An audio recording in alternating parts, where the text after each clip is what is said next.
probably my favorite gay man. Don't tell him. Oh, wait, he goes, okay. Sean Hayes, everybody. Now you clap. Clap. I forgot, don't touch Brad. Don't hug Tenna. I'm so happy that I'm your favorite gay man. If any of those other bitches try to take my spot, I'm gonna cut them. I'm going to cut them. Right? Yeah. So what are we talking about tonight? Tenna just made me horny talking about, like, the beginning of your whole set. I was like, oh, this is going good. I like this. And then you brought up a bunch of boys in the sweaty basement who play Magic the Gathering. Like, you lost me at Magic the Gathering, but you had me at sweaty boys who were 18 and over. Hopefully 24 and over, actually. I think that's my limit. I only date guys in their 20s, apparently. I'm 50. I am gonna stop doing that now because this one didn't go so well. Because I'm 55, but I met my husband. I dated guys when I was in my 20s, which was the 90s. It was a lot of fun. I came out 36 years ago, September. Thank you. Yeah. Makes me 150 years old in gay years, and 45 years old in straight, white, cis, male years, because we gays age better. And someone told me I looked 45, so I believe everything that man tells me, no matter what it is. But yeah, so in my 20s, I dated people in their 20s, because I wasn't going to date anyone close to my dad's age, and my dad's only 20 years older than me. I had a strict rule back then. And then I was single for 17 years, because, gays are crazy, and dating just isn't a lot of fun. And I moved all over the United States, and so I didn't have time. And there's no good gays in, like, the places I moved to. But then I met my husband when I was 40, and he was 26. He was 3 when I graduated high school. That's not when we met. Like, I didn't see him when he was 3 and imprint on him. He's not the Renesmee to my Jacob, for our Twilight fans out there. We met when he was 26, so he was much older. It was much better. And then recently I was dating a 24-year-old who was 30 years younger than me. Yeah, and in that dating process, I learned, like, some red flags that you should look out for when you're dating a person, like if they're a little bit controlling, they don't know how to emotionally react properly and say the wrong thing at the wrong time. Or if they're like maybe slightly emotionally detached, or if they're a Scorpio, or married. By the way, in this scenario, I'm the married Scorpio person of this relationship, so I might be the one with the red flags that person's watching. You know what I even did when we first started dating? Like, it looked like he was struggling once to cut a steak, and I cut it for him. Who does that? Right then, that kid should have walked away and went, fuck this old fag, I'm out of here. Which he did fuck me, it was really nice, I loved it. He was like, you want this boy's cum, don't you? And I'm like, oh my God! It was worth all the red flags he had to go through to get to that point in our life. Yeah. You knew I was going to talk about cum at some point. I should have known. Right? It's my go-to. Like, some people use fuck as their crutch. I'm like, this isn't going well. Cum! Yeah. One of my favorite things about cum is, why does men's shampoo and soap and stuff look like cum? Have you ever noticed that? Like, you pour it in your hand, it even pools like cum. Like, some sticks, some's watery, some like... It doesn't taste like it. I've been gay a long time, and cum's delicious. So when I see it, I'm like, I should eat it. And I'm like, oh wait, that's soap.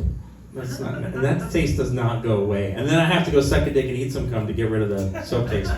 And then start the whole process over again, because then I have to shower, and then I get excited. What's a girl to do? So my husband and I have been together for 14 years. We've been married 10, I guess. We are open and poly, because I was dating while we were together. Which, poly is fun, and we have done it to get a roommate. It's worked out for us that way, which was nice. We need a new roommate, so one of us should find a move-in boyfriend. Because apparently we can't find a stranger to move in. It's got to be someone we know.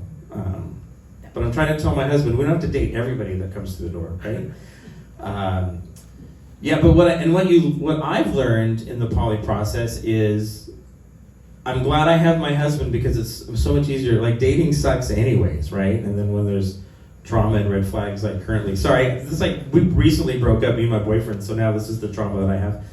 And that's what the microphone's for, right? This is why I do this, Justin. Yeah, I just want a microphone to tell people. Like, these are stories I wouldn't tell people privately, but like, I have a mic. Let's talk about coming and hurting 25-year-olds' feelings and smashing them to pieces. In publicly, yeah. I should put it on YouTube. I'm glad he doesn't watch it. Yeah. Huh? Yay, comedy. Yay, comedy. But it is true. I mean, me and my husband are like definitely like made for each other. So it has proven that, and I think brought us close together. Which is fun. But I mean, I think, dating and searching around is fun. I don't know this, but every gay couple who's been around for a long time is definitely fucking someone else or dating someone else. Even when they tell you they aren't. They definitely are. I've been gay and out too long not to have seen it. So I don't know what straight men do. About the same. They're all on Grindr, so actually I know exactly what they do. Yeah. Take that back. There's so many like down low.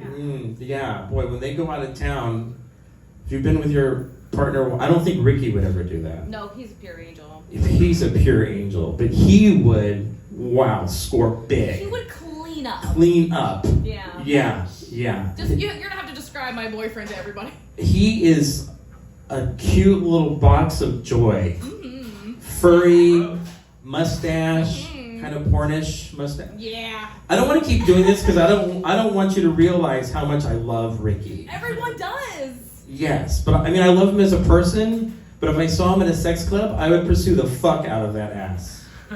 Not to fuck it, I would just want to hold it and look at it. It's gotten really firm lately too. Oh, and I bet it's a little bit furry. It's like a little Oh my furry. god. Sorry, we're in our own. This Let's is just fun. talk about Ricky. Let's just talk about Ricky forever. Right? And then I'm gonna go home and masturbate, which is what I would be doing if I wasn't doing stand-up.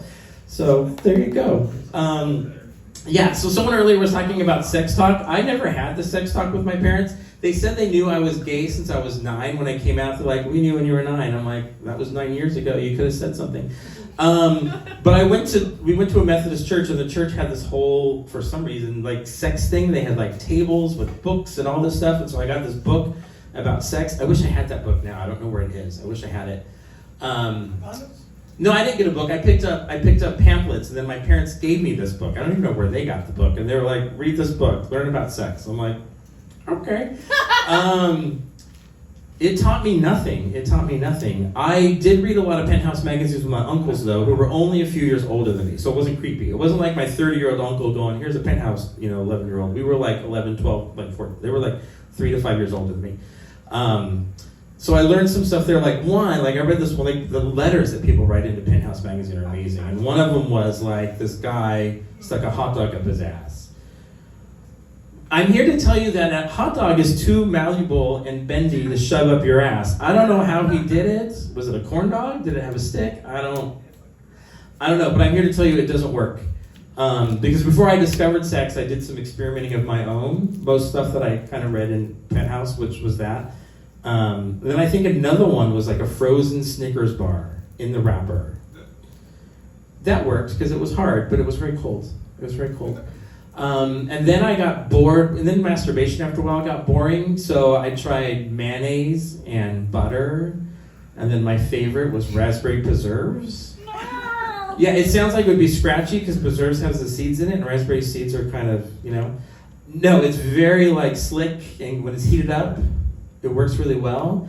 But it did leave lots of scratches in the bathtub that I had to explain to my aunt, who was only 2 years older than me, and her and our roommate and our other roommate. Like, I didn't explain what happened, but everyone was like, "Why is the tub scratched?" And I'm like, "I don't know. That's so weird. How did the tub get scratched?"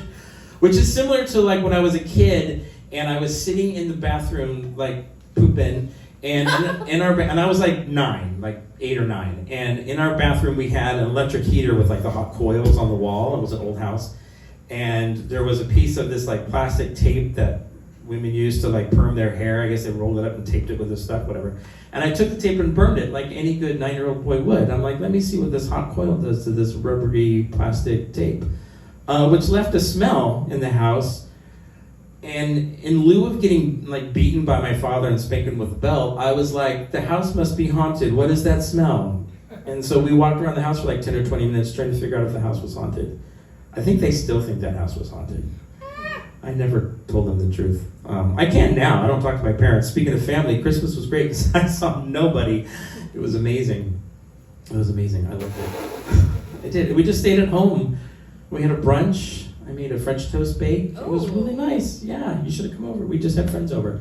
That was it. We did a brunch and a dinner. It was a lot. It was a lot, but it was a lot of fun. It was a lot of fun. Yeah, so I don't talk to my parents anymore. Not because I'm gay. Wouldn't that be like the best story? Like if it was just like, oh, I'm gay and they hated me. No, that's not it. It's regular family stuff. My stepmom's like super narcissistic and a little crazy. And I don't know if you know anything about narcissists, but you've got to love a narcissist. And I don't mean like, oh, you got to love them, they're great. No, I mean you've got to love them, or they're like, do you remember 20 years ago when you looked at me funny after I gave you 1,000 gifts at Christmas and you ruined Christmas? Like, no, I don't remember that. Yeah. She claims that I sold all of my Star Wars toys because I needed money. My dad would come to me and be like, how much money is in your wallet? Give it to me, because I started working when I was like 10 years old, 11 years old. So I did not sell my Star Wars toys. And I never cried on my mother's shoulder for being gay, my stepmom. She says I did. She said I did because my mother and my grandmother, when they found out I was gay, were like threatening to get me a prostitute, and then they bought me a chocolate little candy bar thing. It was like a little chocolate thing on a stick, but it was women's boobs. Because apparently eating that chocolate boobs, I was going to be like, boobs are great. Let's be straight. I mean, I ate that chocolate boobs. They were delicious. I didn't eat them in front of them. Like, I gave no satisfaction of watching me enjoy little chocolate boobs. But it was really good. It was really good. Yeah, I think that's all I have for tonight. That was fun. My name is Sean Hayes, everybody. Thank you. Thanks to Brent for being out. Always love you here. Sean Hayes. Yeah. I am actually a 46-year-old Scorpio.